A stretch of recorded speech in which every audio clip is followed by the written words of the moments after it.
వెనకాల ఆయన ఇప్పుడు వచ్చారు, పర్వాలేదా? ఓకే. నిన్నటి రోజున విశాఖపట్నంలో విశాఖ స్టీల్స్ దగ్గర ఆ కార్మికులని, కాంట్రాక్ట్ ఉద్యోగస్తులని 2000 మందిని తొలగించినందుకు ఒక ప్రొసీజరు, ఓ పద్ధతి లేకుండా అకారణంగా 2000 మందిని ఉద్యోగాల నుంచి తొలగించినందుకు నేను అక్కడ ఆమరణ దీక్ష చేస్తానని కూర్చుంటే రాత్రికి పోలీసులు మమ్మల్ని లిఫ్ట్ చేయడం జరిగింది. ఎందుకని అడుగుతున్నాం? ప్రజాస్వామ్యంలో డెమోక్రటిక్గా, పీస్ఫుల్గా ప్రొటెస్ట్ చేసే అవకాశం ఈ రాష్ట్రంలో ప్రతిపక్షాలకు, ప్రజలకు ఉందా లేదా? కూటమి సర్కార్ బదులివ్వాలి. అసలు మేము ఎందుకోసం చేశాం? మా కోసం చేశామా? మా హక్కుల కోసం చేశామా? మేము చేసింది అక్కడ విశాఖ స్టీల్లో కార్మికులకు అన్యాయం జరుగుతుంది, 2000 మందిని ఉద్యోగంలో నుంచి 3 నెలల్లో తీసివేయటం జరిగింది. ఇది అన్యాయం అవునా కాదా అని ప్రశ్నించడం తప్ప. కనీసం 2000 మందిని ఉద్యోగాల నుంచి తీసేస్తే అది చంద్రబాబు గారి నోటీస్లోనైనా,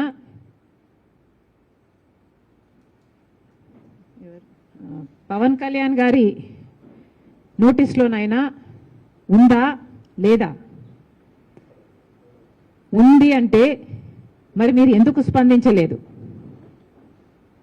లేదు అంటే కనీసం మేము అక్కడ దీక్ష చేస్తుంటే దానికి మీరు సమాధానం చెప్పకుండా మమ్మల్ని అడ్డుకుంటే, మమ్మల్ని లిఫ్ట్ చేస్తే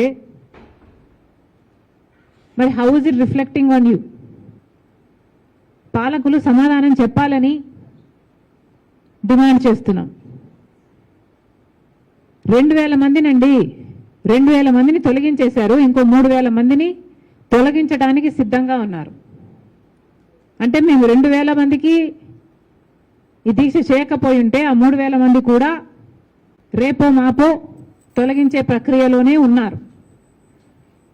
కనీసం ఇప్పటికైనా పాలకులు మేలుకోవాలని మేము దీక్ష చేయబోతే మీకేమిటి అభ్యంతరం? పోనీ మీరేమైనా సమస్య చూపుతున్నారా? కనీసం సమస్య కూడా చూపటం లేదు. నిజానికి విశాఖ స్టీలు కాంగ్రెస్ పార్టీ నిర్మించిన ఒక ఇండస్ట్రీ. విశాఖ స్టీలు ఎప్పటిదో 1971లో ఇందిరాగాంధీ గారు దాని శంకుస్థాపన చేస్తే, ఆ తర్వాత రాజీవ్ గాంధీ గారు ప్రధానమంత్రి అయిన తర్వాత దానికి కావాల్సిన పూర్తి నిధులు ఇప్పించి ఆ ప్రాజెక్టును పూర్తి చేస్తే, ఆ తర్వాత వచ్చిన ప్రధానమంత్రి పివి నరసింహారావు గారు దాన్ని జాతికి అంకితం చేశారు. అంత గొప్ప ప్రాజెక్టు, స్టీల్ ఉత్పత్తిలో probably the best project in this country. At least it was until a particular period in time. మరి అలాంటిది అంత గొప్ప ఇండస్ట్రీగా ఉన్నది మరి చంద్రబాబు గారు ఏం చేశారు? అంతకుముందు జగన్మోహన్ రెడ్డి గారు ఏం చేశారు? ఇప్పుడు మళ్ళీ ముఖ్యమంత్రిగా ఉన్న చంద్రబాబు గారు ఏం చేస్తున్నారు? పవన్ కళ్యాణ్ గారు ఏం చేస్తున్నారు? 2000 మందిని ఉద్యోగాల నుంచి తీసేస్తే కనీసం ఒక్కరైనా స్పందించారా? ఒక్కరికైనా చీమ కుట్టినట్టయినా ఉందా? 2000 మందికి ఉద్యోగాలు పోతే మీరు ఎవరూ స్పందించలేదు అంటే మరి మీ ఛాతీలో ఉన్నది గుండెనా బండనా? రాజశేఖర రెడ్డి గారు కూడా ముఖ్యమంత్రిగా ఉన్నారు మీలాగనే. కానీ రాజశేఖర రెడ్డి గారి స్పందన ఎలా ఉండేది? 2007లో రాజశేఖర రెడ్డి గారు ముఖ్యమంత్రిగా ఉన్నప్పుడు విశాఖ స్టీల్కు సంబంధించి ఎంత తపన పడ్డారు? విశాఖ స్టీల్కు సంబంధించి రాజశేఖర రెడ్డి గారు ఉన్న టైంలో అది ఒకప్పుడు ఒకసారి నష్టాలు వస్తే 2000 కోట్ల రూపాయలు దానికి ఆర్థిక సహాయం కూడా ఆ రోజు కాంగ్రెస్ పార్టీ చేసింది. అంతేకాకుండా 4000 మందికి భూములు ఇచ్చిన వాళ్ళకి ఇంకా ఉద్యోగాలు రాలేదని 4,000 మందికి రాజశేఖర్ రెడ్డి గారు ముఖ్యమంత్రిగా ఉద్యోగాలు ఇప్పించారు. 4,000 మందికి రాజశేఖర్ రెడ్డి గారు ఉద్యోగాలు ఇప్పిస్తే ఈరోజు 2,000 మందికి ఉద్యోగాలు తీసేస్తే ఏ ఒక్క ముఖ్యమంత్రి అయినా స్పందిస్తున్నాడేమో చూడండి. రాజశేఖర్ రెడ్డి గారు ముఖ్యమంత్రిగా ఉన్నప్పుడు దీనికి క్యాప్టివ్ మైన్ కావాలి అని ఒక మైన్ ఐడెంటిఫై చేసి ఒక ట్రైపార్టీ అగ్రిమెంట్ కూడా చేశారు. ఆయన ముఖ్యమంత్రిగా కొనసాగున్నా లేకపోతే బ్రతికున్నా అది కూడా అయిపోయేది. విశాఖ స్టీల్కి ఒక క్యాప్టివ్ మైన్ కూడా ఏర్పడేది. కానీ దురదృష్టవశాత్తు రాజశేఖర్ రెడ్డి గారు వెళ్ళిపోయారు. ఆ తర్వాత పట్టించుకున్న నాదుడే లేడు. 2014లో కాంగ్రెస్ పార్టీ అధికారం కోల్పోయింది, బీజేపీ పార్టీ అధికారంలోకి వచ్చింది. అప్పటి నుంచి మొదలయ్యాయి విశాఖ స్టీల్కు కష్టాలు.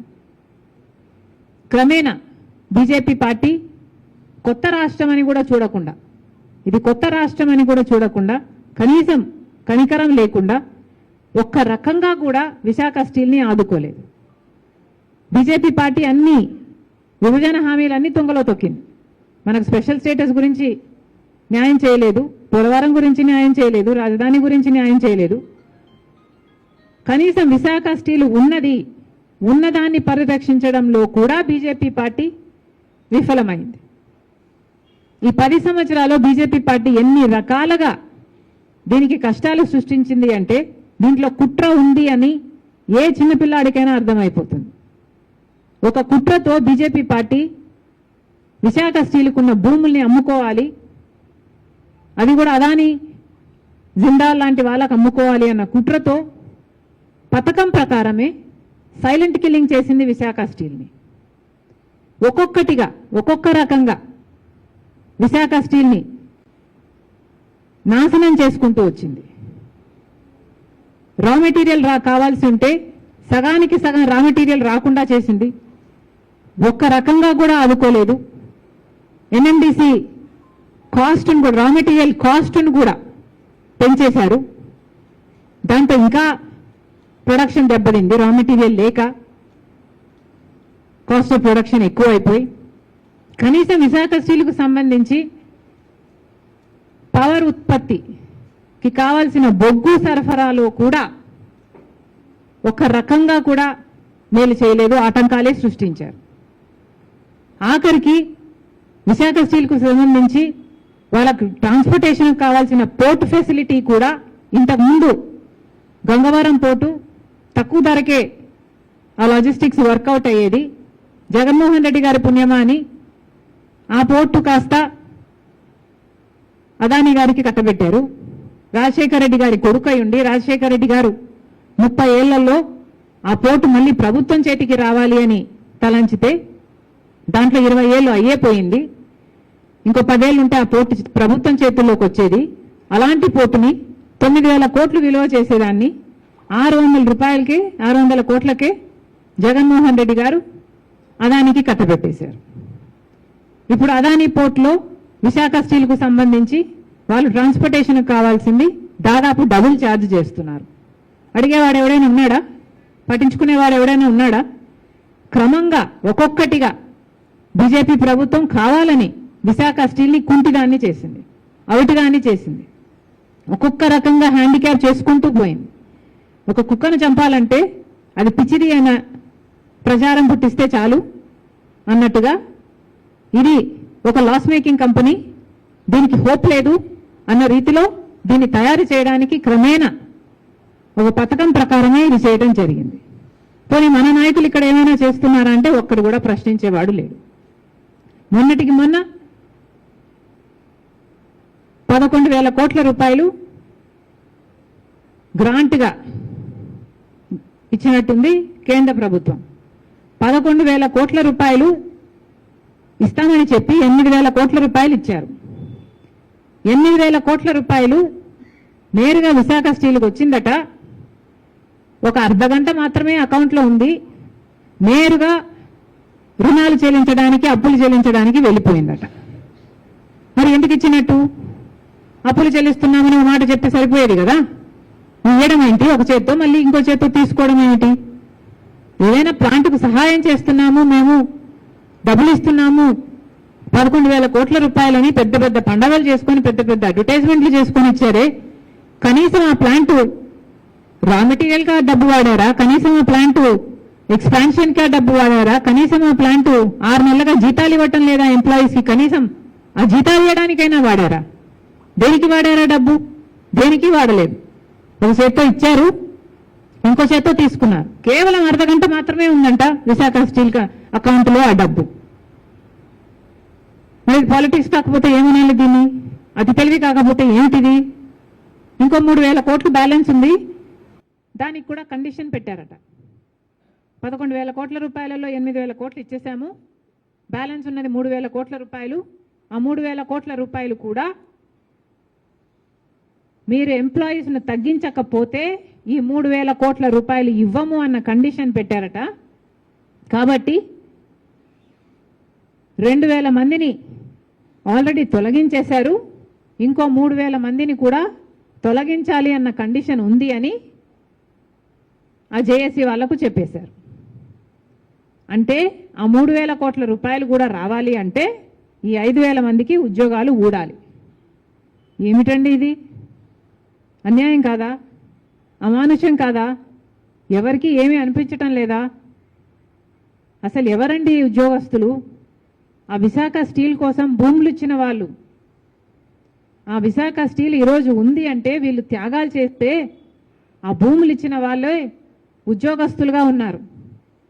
ఒకప్పుడేమో 24,000 మంది 20,000 మంది పర్మనెంట్ రెగ్యులర్ ఉద్యోగంలో, ఇంకొక 14,000 మంది కాంట్రాక్ట్ ఉద్యోగస్తులుగా ఉంటే, అంటే 34,000 మందికి కడుపు నింపే ప్రాజెక్టుగా ఇది ఉంది అంటే వాళ్ళ కుటుంబాలకు కూడా అంతమంది ఎంప్లాయీస్ 34,000 మంది ఉంటే, ఈ సంవత్సరం బిగినింగ్కి కేవలం 23,000 ఎంప్లాయీస్కి దానికి కుదించేశారు.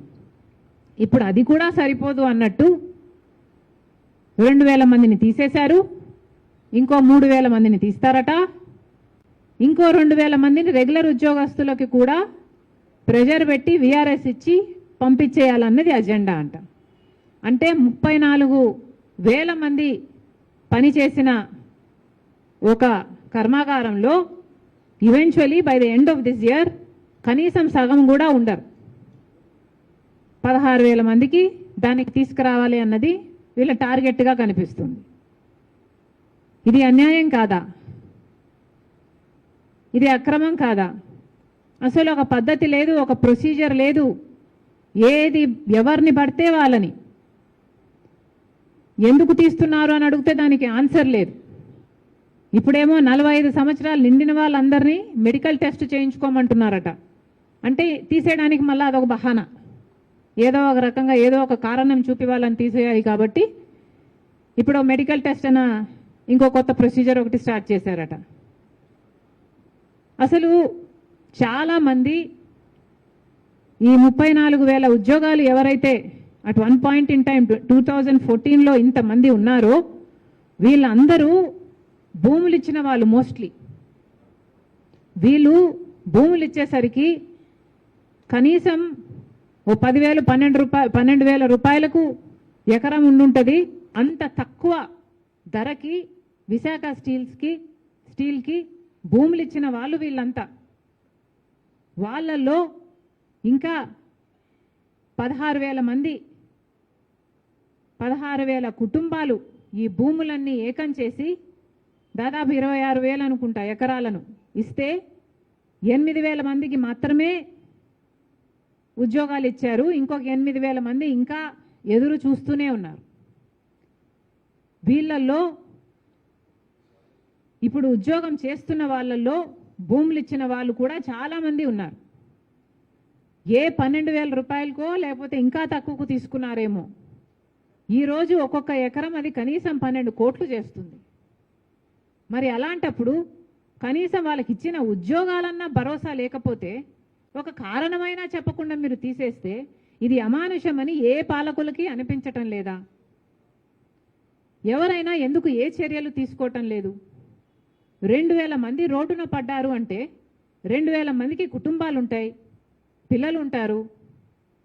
అక్కడ వాళ్ళని మాట్లాడే మాటలైతే మోడీ గారికి భార్యా పిల్లలు లేరు కదా, మరి మా భార్యా పిల్లలకు ఎన్ని కష్టాలు పడుతున్నారో మోడీ గారికి అర్థమవుతున్నట్టు లేదు మేడం అని చెప్తున్నా. నిజమేనా? పాలకులకి అసలు నిజంగా అర్థం కావటం లేదా? వాళ్ళకు భార్యా బిడ్డలు ఉండరా? వాళ్ళు భూములు ఇచ్చిన వాళ్ళు కదా. మా రక్తం ఇక్కడ ఉంది, మా శ్రమ ఇక్కడ ఉంది, మా పూర్వీకుల బోన్స్ ఇక్కడ ఉన్నాయి, దే ఆర్ బరీడ్ హియర్. మరి అలాంటప్పుడు మేము మళ్ళీ భూమి అడగటం లేదు, డబ్బు అడగటం లేదు, కనీసం ఉద్యోగాలు చేసుకొనివ్వండి అంటే కనీసం ఉద్యోగాలు కూడా చేసుకొనివ్వకుండా అకారణంగా ఏ కారణము చెప్పకుండా మమ్మల్ని ఉద్యోగాలను తీసేస్తున్నారంటే వాళ్ళకి ఎంత బాధ ఉండాలి? వాళ్ళ కడుపులు మండిపోతున్నాయి. వాళ్ళ బాధ చూస్తే నిజంగానే అసలు ఇంత చలనం లేకుండా ఎలా ఉన్నారు పాలకులు అనిపించింది నాకు. 2000 మందిని తీసేశారు, ఇంకో 3000 మందిని తీయటానికి సిద్ధంగా ఉన్నారు. ఇది చాలా అన్యాయం. అసలు ఇప్పటికే విశాఖ స్టీల్కు సంబంధించి ప్రైవేటీకరణ అనే కత్తి వేలాడుతూనే ఉంది. 2021లో చెప్పిన దాని ప్రకారము విశాఖ స్టీల్ని ప్రైవేటీకరణ చేస్తాము అని కేంద్ర ప్రభుత్వం చెప్పింది. ఆ తర్వాత ఇటీవల ఒక క్వశ్చన్కి ఆన్సర్ ఇచ్చిన ఒక రిప్లైలో మళ్ళీ కేంద్ర ప్రభుత్వం చెప్పింది ఆ నిర్ణయం అలాగే ఉంది, ఆ నిర్ణయాన్ని ఉపసంహరించుకోలేదు అని. అంటే ఇప్పటికీ కూడా విశాఖ స్టీల్ని ప్రైవేటీకరణ చేయాలన్న ఉద్దేశం బీజేపీకి ఉంది అని తెలిసి కూడా చంద్రబాబు గారు, పవన్ కళ్యాణ్ గారు మద్దతు ఇస్తున్నారు. ఎందుకు ఇస్తున్నారో వాళ్ళకే తెలియాలి. మనకి ఏం మేలు చేశారని ఇస్తున్నారు? మనకేమన్నా స్పెషల్ స్టేటస్ ఇచ్చారా? లేకపోతే పోలవరం ప్రాజెక్టు మనల్ని 45 మీటర్లలో కట్టుకోమంటున్నారా? ఏదీ చేయటం లేదు మన కోసం. కనీసం విశాఖ స్టీల్ని ప్రైవేటైజ్ చేయము అన్న ఒక మాటన్నా చెప్పగలుగుతున్నారా వీళ్ళు? చెప్పించగలుగుతున్నారా వీళ్ళు? కనీసం అది కూడా చేయలేకపోతున్నారు కదా. మరి ఇది అన్యాయం కాకపోతే ఏమిటి? ఈ రాష్ట్ర ప్రజలు ఓట్లేస్తే మీరు గెలిచింది కాక కేంద్ర ప్రభుత్వంలో బీజేపీ పార్టీని, మోడీని కూడా నిలబెట్టారు. మరి అలాంటప్పుడు ఈ రాష్ట్రానికి ఏం మేలు జరుగుతుందండి? ఈ రాష్ట్రానికి ఏం చేస్తున్నారు?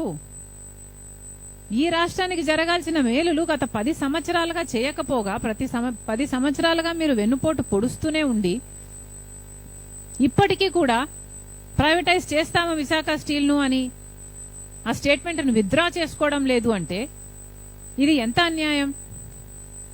మళ్ళీ చెప్తున్నాం, ఇది కాంగ్రెస్ పార్టీ స్థాపించిన కర్మాగారం. దీన్ని ప్రైవేటైజ్ చేయడానికి కాంగ్రెస్ పార్టీ ఒప్పుకోదు. అవసరమైతే ప్రాణ త్యాగం చేసైనా సరే దీన్ని ఆపుతాం. ఇప్పటికైతే మా దీక్షను మీరు ఆపగలిగారేమో, కానీ ఇంకా ఏ ఒక్క అడుగు విశాఖ స్టీల్కు వ్యతిరేకంగా, ఆ ఎంప్లాయీస్కు వ్యతిరేకంగా, ఆ స్టీల్ ప్లాంట్కు వ్యతిరేకంగా కూటమి సర్కారు వేసిన పరిణామాలు చాలా తీవ్రంగా ఉంటాయని హెచ్చరిస్తున్నాం. మళ్ళీ చెప్తున్నాం, 2000 మందిని మీరు అకారణంగా తొలగించారు.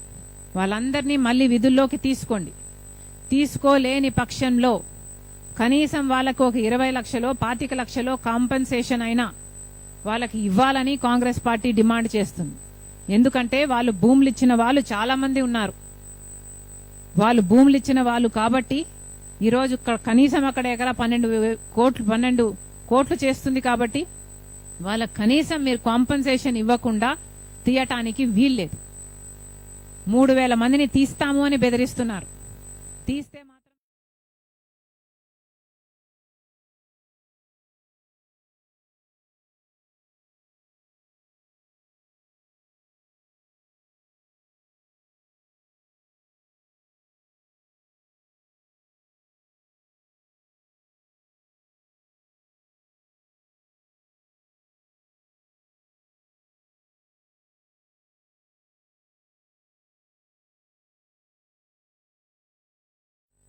విశాఖ స్టీల్ ను ప్రైవేటైజ్ చేయబోము అన్న స్టేట్మెంట్ కేంద్ర ప్రభుత్వం ఇవ్వాలి. అలా ఇచ్చేటట్టు చంద్రబాబు గారు, పవన్ కళ్యాణ్ గారు ఒత్తిడి తేవాలి. ఇది కూడా కాంగ్రెస్ పార్టీ డిమాండ్ చేస్తుంది. విశాఖ స్టీల్ కు క్యాప్టివ్ మైన్స్ చాలా అవసరం. వీలైనంత తొందరలో ఐడెంటిఫై చేసి క్యాప్టివ్ మైన్ ఇవ్వాలని డిమాండ్ చేస్తున్నాం. పక్కన మిట్టల్ వాళ్ళకి ఆ ప్రాజెక్ట్ రావడానికి చంద్రబాబు గారు చాలా సహకరిస్తున్నారు. దయచేసి కొంచెం ధ్యాస ఇక్కడ కూడా పెట్టమని డిమాండ్ చేస్తున్నాం. దీనికి కూడా క్యాప్టివ్ మైన్ అవసరం ఉంది. క్యాప్టివ్ మైన్ ఇవ్వడంతో పాటు విశాఖ స్టీల్ ని సెయిల్ లో విలీనం చేయాలని కూడా కాంగ్రెస్ పార్టీ డిమాండ్ చేస్తుంది.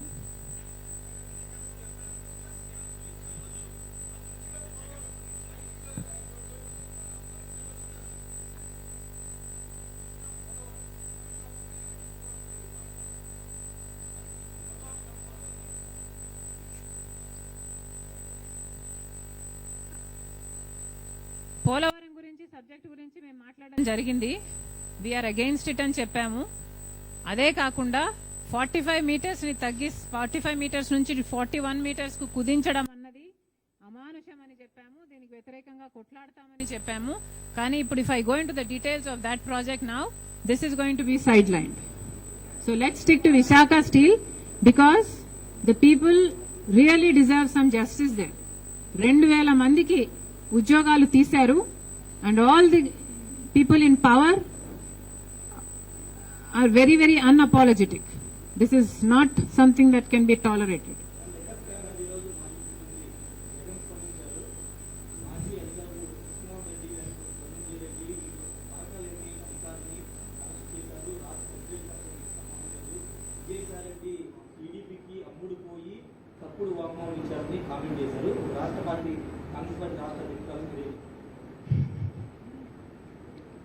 నేను చెప్పే ముందు మళ్ళీ మీరు నాకు చెప్పాలి. ఈరోజు సబ్జెక్ట్ ఏమిటండి? విశాఖ స్టీల్. సో మీరందరూ నాకు విశాఖ స్టీల్ మీద కవరేజ్ ఇస్తారా? లైవ్ నడిస్తే సరిపోదండి. లైవ్ నడుస్తుంది, 4 గంటలకు లైవ్ ఇచ్చి మీరు ఇంక అంతే అంటే ఎట్లా? మీరు అడిగిన క్వశ్చన్కి రేపు సాక్షి కూడా మమ్మల్ని కవర్ చేయదు. ఈరోజు ఎట్లా మమ్మల్ని సాక్షి కవర్ చేసింది. అదే మీరు అడిగే క్వశ్చన్కి నేను జగన్మోహన్ రెడ్డి గారి మీద మాట్లాడాలి కాబట్టి రేపు నాకు ఎట్లా వాళ్ళు కవరేజ్ ఇవ్వరు. సో మీరు డెఫినెట్గానే కవరేజ్ ఇస్తారంటే ఐల్ ఆన్సర్ ద క్వశ్చన్.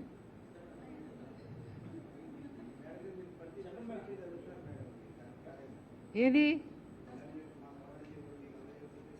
ఏం చేయాలండి? మరి మాకు మీడియా లేదు కాబట్టే కదా మిమ్మల్ని లైవ్ సరే అమ్మా, 4 గంటలకు లైవ్ సరే, మీకు వేరే కార్యక్రమం లేదు, లైవ్ ఇస్తున్నారు, fine, that's all right. But prime టైంలో కూడా కవర్ చేయాలి కదా అన్నది నా పాయింట్.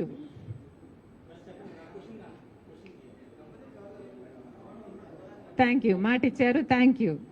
బికాస్ ఇప్పుడు 2000 మంది ఉద్యోగాలు పోయాయి, వాళ్ళ ఉసురు పాలకులకే తగులుతుంది అనుకున్నా. మీరు నా కవరేజ్ చేయకపోతే మీకు కూడా తగులుతుంది.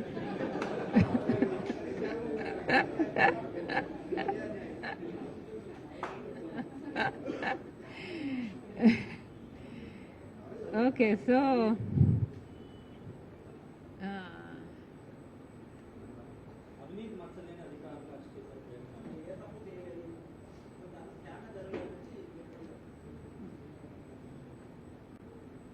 జగన్మోహన్ రెడ్డి గారు ఒకప్పుడు ముఖ్యమంత్రిగా ఉన్నవారు. అలాంటిది ఇప్పుడు తాజాగా మీడియా అంతా లిక్కర్ మాఫియా మీద డైలీ థ్రిల్లర్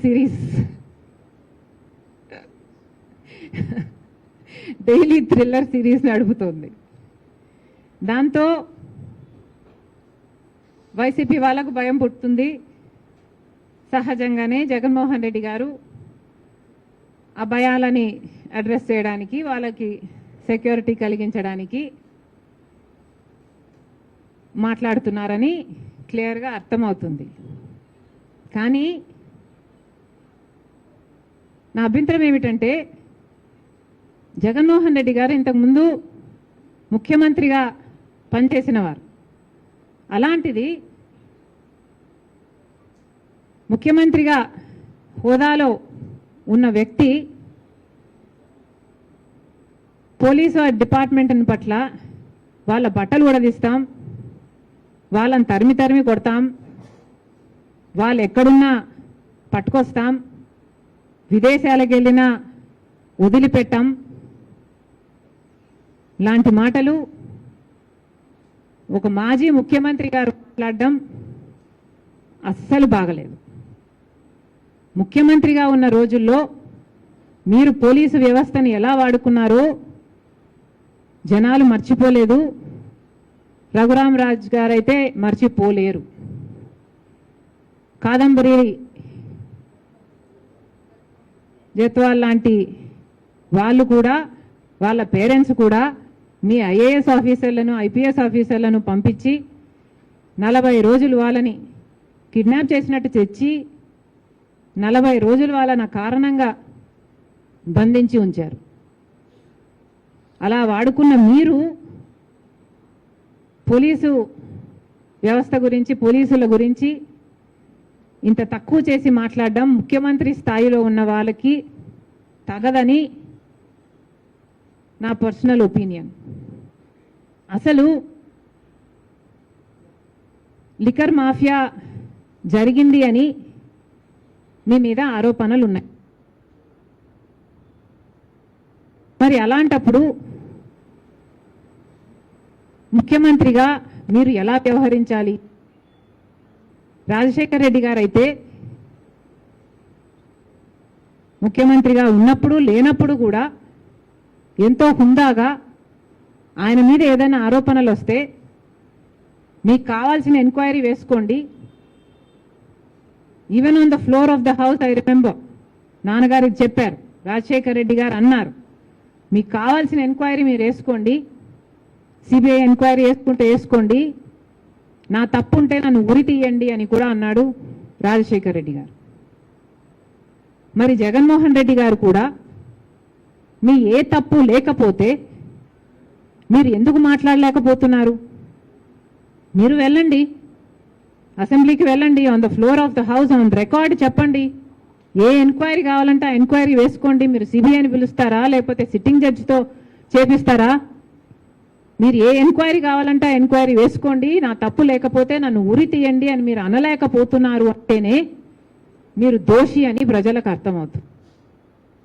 మీరు ఎందుకు అసెంబ్లీకి వెళ్ళటం లేదు? వారు ఎందుకు ఇప్పుడైనా మీడియా మీటింగ్ చెప్తున్నారు కదా,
కాంగ్రెస్ పార్టీ ఒక జాతీయ పార్టీ. ఇక్కడ మీరు చూస్తున్నవన్నీ రీజనల్ పార్టీస్. జగన్మోహన్ రెడ్డి గారి వైసీపీ అయినా, ఇందాక మీరు అన్నట్టు కేసీఆర్ గారి పార్టీ అయినా, తెలుగుదేశం పార్టీ అయినా, వీళ్ళంతా regional parties. But Congress party ఒక జాతీయ పార్టీ, బీజేపీ కూడా జాతీయ పార్టీ. కానీ కాంగ్రెస్ పార్టీ జాతీయ పార్టీయే కాకుండా it is the most democratic, most secular and most liberal party. ఇది కాంగ్రెస్ పార్టీ. మా నాన్న చెప్పేవాడు, రాజశేఖర రెడ్డి గారు చెప్పేవాడు, కాంగ్రెస్ పార్టీ ఒక మహాసముద్రము అని. ఈ మహాసముద్రంలో చెత్త కూడా ఉంటుంది. యూజువలీ చెత్త సముద్రం కింద ఉంటుంది, అప్పుడప్పుడు అది పైకి తేలుతుంటుంది. వీళ్ళందరూ చెత్త అని నేను అంటలేదు, వీళ్ళని లీడ్ చేసే వాళ్ళు కూడా చెత్త అని నేను అంటలేదు. కాకపోతే ఈ సముద్రంలో, ఈ కాంగ్రెస్ పార్టీలో నాకు చాక్లెట్ ఇవ్వలేదు, నాకు బిస్కెట్ ఇవ్వలేదు అని అలిగే వాళ్ళు కూడా ఉంటారు. మనం చేయగలిగింది ఏమీ లేదు. Let's hope they all grow up